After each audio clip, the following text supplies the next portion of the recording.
Bueno, voy a hablarles sobre Orlando Falborda y su proceso o su participación como delegatario en la Asamblea Nacional Constituyente en 1991. Orlando Falborda es conocido como un sociólogo e investigador, pues muy reconocido por su obra literaria La violencia en Colombia.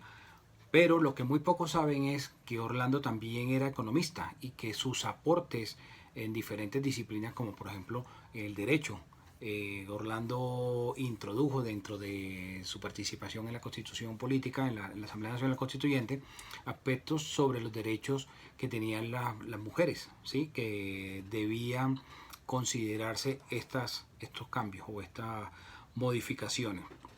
Asimismo, también fue muy influyente en la educación, conocida dentro del paradigma emancipador. Ese paradigma emancipador, producto de la teología de la liberación, aterrizándolo al campo de la educación y del paso de Orlando por el proceso constituyente, lo resumiría en que producto de su investigación, de esa investigación de acción participativa, le logró llegar a conclusiones muy importantes que fueron tenidas en cuenta en la ponencia muy conocida en el mes de febrero del año 1991 en la Comisión Segunda, de la cual hizo parte como representante o delegatario del Partido Alianza Democrática M19, y su ponencia la tituló Provincias y Asociaciones Rurales de Municipios. Dentro de esta ponencia se buscaban aspectos o proyectos de Comisión de Ordenamiento Territorial, derechos, garantías y deberes fundamentales en el título tercero de la Constitución y entidades territoriales. La mayoría de sus propuestas no fueron consideradas en el texto finalmente. Vemos que lo que más tuvo impacto, lo que más pudo conservarse del pensamiento de Orlando, se encuentra en cuanto a la autonomía que tienen las comunidades indígenas. Las comunidades indígenas en Colombia, a partir de la Constitución de 1991, tienen su propia autonomía. Tan es así que tienen su propio sistema judicial, su propio sistema educativo. Y lo mismo pasa con el planteamiento que ofrecía frente a los raizales, a los isleños del archipiélago de San Andrés Islas y algunas comunidades o negritudes del litoral pacífico colombiano. Dentro de sus grandes propuestas planteaba que era necesaria una reordenación o reorganización del territorio y que el territorio debía, más allá de estar conformado como en su momento por departamentos, intendencias y comisarías, como vimos que en la Constitución del 91, que habían 24 departamentos, 4 intendencias y 5 comisarías, desaparecieron las intendencias y comisarías o llamados territorios nacionales y se convirtieron en departamentos, siendo 32 departamentos más el Distrito Capital, que sería el departamento número 33.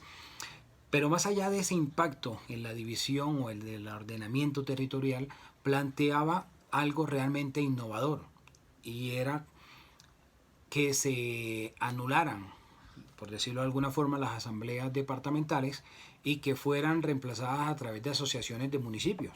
Estas asociaciones de municipios o regiones iban a tener su propio ayuntamiento, es decir, que la organización política de esta parte o de estos territorios iba a ser diferente a como lo conocemos hoy en día. Algo que suena interesante, que si se hubiese aprobado, seguramente que hoy tuviéramos una división del territorio muchísimo más ajustada a la realidad, como lo decía Orlando Fals Borda en su ponencia.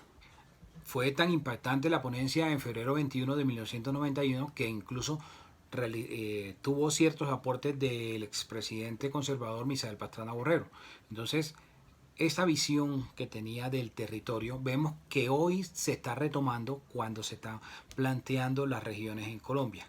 Y era una forma de descentralización, una forma de cambiar nuestro modelo como lo venimos viendo.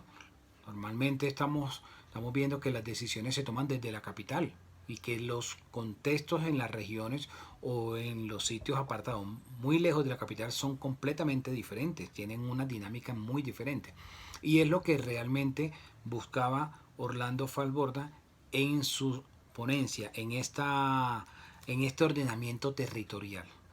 Incluso planteó que debía considerarse que 5 años después de promulgada la Constitución Política debía crearse este organismo dedicado al ordenamiento territorial, que fuera adscrito al Instituto Geográfico Agustín Codazzi y que empezara a tenerse en cuenta los aspectos poblacionales, por ejemplo, como la demografía, la cultura, o como conocemos nosotros, generalizando la idiosincrasia de estos sitios. Y habló incluso de algunas regiones o subregiones que existen, como el Urabá, por ejemplo, como el Magdalena Medio, como la depresión Momposina, que son regiones que tienen su propia dinámica, pero que no hacen parte o no tienen una estructura político-administrativa como un departamento o como una región independiente. Entonces vemos que pueden estar